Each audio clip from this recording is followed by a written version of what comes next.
میں ہوں آرجے ڈاکس اور آپ سن رہے ہیں بوم ایف ایم 106.6۔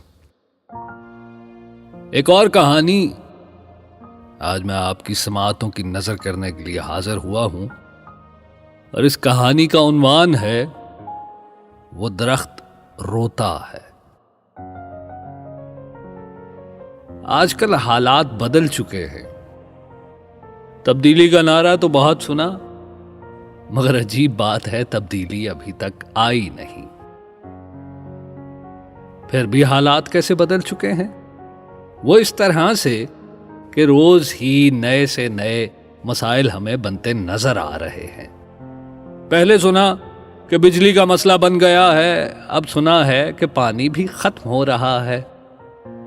پہلے حالات میں تبدیلی آئی کہ پاکستان کی انڈسٹری بجلی کی کمی کی وجہ سے بیٹھ گئی ہے، اور اب بیٹھ کر تماشا دیکھے گی۔ اور اب تو سنا ہے پانی بھی نہ ہونے کی خبر عام ہوتی جا رہی ہے کہ ملک سے پانی ختم ہو رہا ہے، یعنی کہ اب بیٹھی ہوئی انڈسٹری کو پانی بھی پینے کے لیے میسر نہیں آئے گا۔ جس انڈسٹری میں اٹھنے کی پہلے ہی ہمت نہیں تھی، اب پانی نہ ملنے پر جلد ہی وہ وصال پذیر ہو جائے گی۔ اس طرح سے جو انسان اس انڈسٹری کی وجہ سے دال دلیا کھاتے تھے، اب وہ آئے دن چھوٹے چھوٹے دل کے دورے کھاتے نظر آتے ہیں اور غش کھا کر گر جاتے ہیں۔ لیکن اس سارے معاملے سے ڈاکٹروں کی دکان کافی چمک رہی ہے۔ کبھی ذہنی الجھاؤ کے شکار لوگ، کبھی جسمانی عارضے میں مبتلا لوگ جا بجا سوکھے پتوں کی طرح سے ڈاکٹر کے کلینک کے باہر بکھرے نظر آنے لگے ہیں، اور جو یہاں پہ نہیں جاتے وہ کہیں کسی کونے میں بیٹھے پاگلوں کی طرح سے بے سود منہ کھولے سوچوں میں الجھے نظر آتے ہیں۔ کیونکہ ہر کسی کو کوئی نہ کوئی فکر ضرور لاحق ہے، کسی کو اپنی فکر ہے تو کسی کو اپنی آنے والی نسل کی فکر لاحق ہے۔ ایسے ہی کئی باتیں احسن کو بھی پریشان کرتی تھی۔ وہ ایک پرائیویٹ کمپنی میں ملازم تھا، تنخواہ اتنی تھی کہ گزر بسر ہو جاتا تھا، لیکن اگر بیوی بچے کوئی خواہش کر دیتے تو اس کے لیے مسئلہ بن جاتا، آئے دن ادھار اٹھانا پڑتا۔ اسی لیے آج بھی الجھا ہوا تھا اور الجھا دوستوں کی محفل میں پہنچ گیا، مگر آج ہمت نہ ہوئی کہ ان سے اپنے دل کی بات کرے۔ بس ان کا ہنسی مذاق سن کر اٹھا اور گھر کی جانب چل پڑا۔ اس کے گھر کے راستے میں ایک ریلوے اسٹیشن پڑتا تھا، اور ریلوے اسٹیشن کے سامنے ایک بڑا ہی پرانا برگد کا درخت تھا۔ اس نے سوچا کہ آج یہیں پر بیٹھ کر کچھ اپنی سوچوں سے الجھا جاتا ہے۔ اس کے خاندان میں ایک شادی آ چکی تھی، ایک نیا مسئلہ بنا ہوا تھا، اور وہ پیسوں کا انتظام بھی نہیں کر پایا۔ بیوی بھی سخت مزاج تھی، گھر جانے کی ہمت بھی نہیں ہو رہی تھی۔ اور یہ درخت جس کے پاس وہ جا کر بیٹھا، یہ بڑا ہی پرانا اور قدیم درخت تھا۔ اس کے ارد گرد کوئی روشنی بھی نہ تھی، اسی لیے یہ دنیا سے الگ تھلگ ایک خاموش تماشائی بنا کھڑا ہر چیز کو دیکھتا رہتا۔ رات کے 2:30 بج چکے تھے اور یہ سردیوں کا آغاز تھا۔ احسن درخت کے پاس بیٹھا اپنی سوچوں میں گم تھا کہ اچانک احسن کو درخت سے ہلکی ہلکی رونے کی آواز آئی۔ وہ گھبرا گیا، مگر آواز ساتھ ہی تھم گئی۔ جیسے ہی آواز تھمی، اس نے اپنا وہم سمجھ کر اس بات کو آیا گیا کر دیا اور پھر اپنی سوچوں میں الجھ گیا۔ تھوڑی ہی دیر گزری تھی کہ پھر درخت سے رونے کی آواز ایک بار سے پھر آئی، مگر اس بار اس آواز میں شدت درد کافی تھی۔ احسن اب خوف زدہ ہو گیا، اور شدت خوف سے اس میں ہلنے کی بھی ہمت نہ رہی، اور وہ سمجھ گیا کہ یہ ہو نہ ہو کوئی جن، بھوت یا پھر کوئی چڑیل ہے۔ اب اس کے جسم پر ایک سکتہ طاری ہو چکا تھا۔ اب آواز تھم گئی ایک مرتبہ سے پھر۔ تھوڑی دیر احسن خاموش بے سود وہیں پر بیٹھا رہا۔ آخر ہمت کر کے اس نے گردن گھما کر اپنے ارد گرد دیکھا تو کچھ نہ نظر آیا، وہی ویران سڑک۔ اب اس نے کلمہ پڑھنا شروع کر دیا، اور جیسے ہی اس نے اوپر دیکھا تو اس کی سانس میں اب سانس بھی آنا شروع ہوئی، کیونکہ اوپر بھی کوئی موجود نہیں تھا، اور اگر آواز کے ساتھ ساتھ اوپر کچھ اسے دکھ جاتا، کوئی بھوت، کوئی جن، کوئی چڑیل، تو عین ممکن ہے وہ وہیں پر مر جاتا، اگر مرتا نہ تو بے ہوش لازمی ہو جاتا۔ اب احسن نے ہمت کرنا چاہی کہ اس آسیب زدہ رونے والے درخت کے پاس سے اٹھ جائے۔ اب جیسے ہی تھوڑا سا وہ بلند ہوا تو ہلکی سی ایک صدا آئی، میرے بچے، اور پھر رونے کی آواز آنا شروع ہو گئی۔ بس اب احسن کے چہرے کا رنگ اڑ چکا تھا، کیونکہ وقفے وقفے سے آنے والی اس آواز نے اس کی حرکت کو قید کر دیا ہوا تھا۔ احسن نے اب دل میں کلمہ پڑھنا شروع کر دیا اور اپنی پریشانی کو بھول چکا تھا اور دعا کر رہا تھا، یا الہی مجھے اس رونے والے درخت کے شر سے بچا لے۔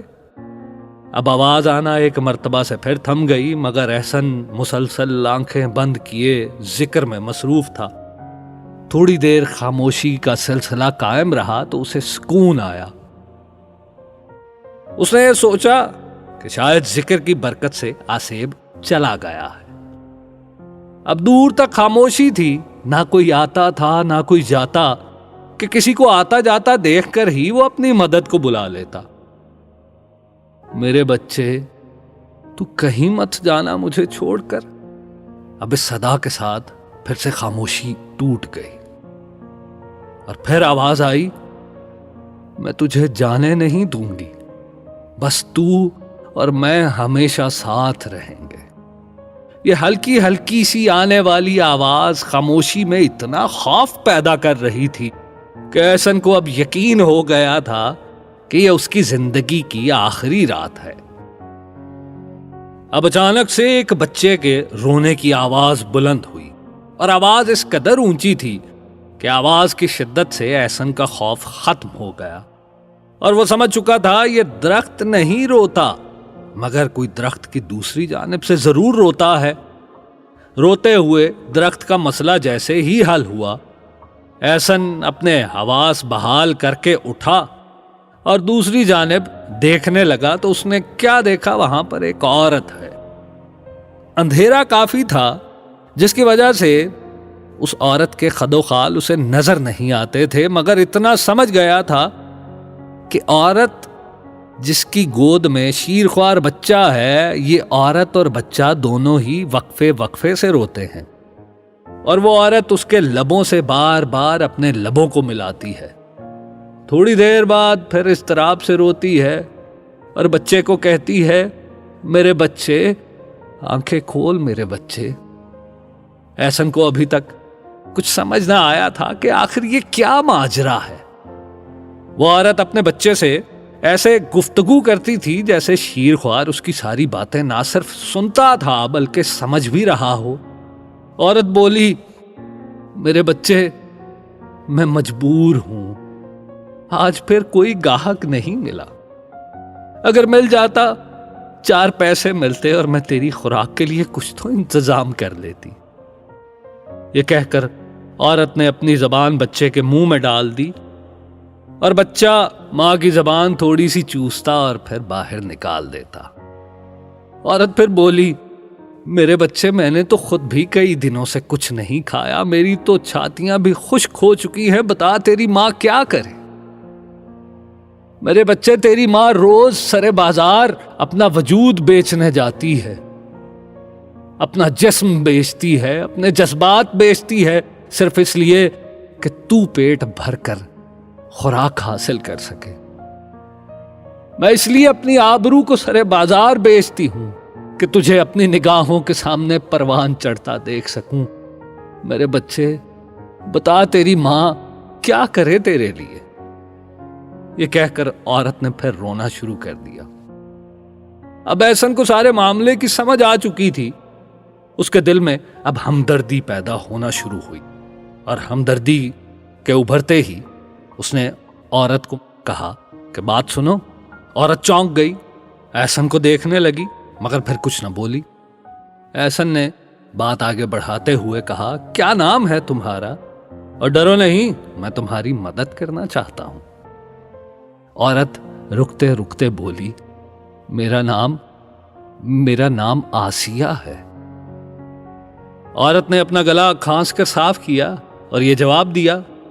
آواز سے عورت جوان معلوم ہوتی تھی، اور احسن جس کے پاس کل ملا کر 1400 روپے تھے، اس نے سوچا کہ 1000 روپے اس عورت کو دے دیتا ہوں تاکہ یہ اپنے اور بچے کے لیے کچھ خوراک کا انتظام کر لے۔ مگر اس عورت کی آواز میں کھنک سن کر احسن کو اب تجسس ہوا۔ احسن اب اس کو دیکھنا چاہتا تھا تاکہ اس کی عمر کا اندازہ لگا سکے، تو کہنے لگا، آسیہ تمہاری عمر کتنی ہے؟ میں 28 سال کی ہوں۔ تم تو ابھی جوان ہو، اور تمہاری یہ حالت کیسے ہوئی؟ صاحب جی، مدد کرنی ہے تو کریں، میں اب آپ کو رات میں کیا کہانی سناؤں؟ اچھا کہتی تو ٹھیک ہو۔ احسن خاموش ہوا اور پھر کچھ سوچ کر بولا کہ ذرا اپنا چہرہ تو دکھاؤ۔ عورت نے اپنا دوپٹہ ہٹا دیا اور دل میں خیال کیا کہ شکر ہے کوئی تو میری مدد کے لیے آ گیا۔ نظر نہیں آ رہا، یہاں پہ اندھیرا بہت ہے۔ احسن نے یہ کہہ کر اپنے موبائل کی ٹارچ جلا کر اس کے چہرے کو دیکھا اور اس کا بغور جائزہ لیا، اور پھر بولا، حسین ہو تم۔ پھر خاموش ہوا، ہچکچاتے ہوئے اپنی بات کو مکمل کرتے ہوئے بولا، حسین ہو تم، آؤ میں تمہاری مدد کر دیتا ہوں۔ آسیہ احسن کی بدلتی ہوئی نیت کو سمجھ گئی، اور احسن نے بھی سوچا کہ مدد کر دینی چاہیے، مگر مدد لے لینے میں بھی کوئی حرج نہیں ہوتا۔ جیسے وہ دفتر میں آنے والی کئی لڑکیوں کی سی وی لے کر ان کو نوکری حاصل کرنے میں مدد کرتا تھا، مگر جہاں جہاں موقع ملتا وہ ان سے مدد لے بھی لیتا تھا، کیونکہ ایک ہاتھ دے اور ایک ہاتھ لے والے فلسفے پر احسن کو بہت زیادہ عقیدہ حاصل تھا۔ احسن نے اس 28 سالہ عورت کو اپنی آغوش میں لے لیا اور اپنی ساری پریشانیاں بھول گیا۔ جو بھی پیسے اس کی جیب میں تھے وہ بھی اس نے آسیہ کی مدد کے غرض سے اس کو دے دیے۔ آسیہ نے اب اپنے شیر خوار کو ایک طرف رکھ دیا اور خود احسن کی مدد کرنے میں مصروف ہو گئی۔ بچہ ماں سے جیسے ہی جدا ہوا رونے لگ گیا۔ اسی دوران دور سے ایک شخص گزرا، اس کو درخت کے پیچھے سے رونے کی صدا آئی تو وہ خوف زدہ ہو کر بھاگ گیا، اور اگلے دن پھر پورے علاقے میں یہ بات مشہور ہو گئی کہ وہ درخت روتا ہے، وہ درخت روتا ہے۔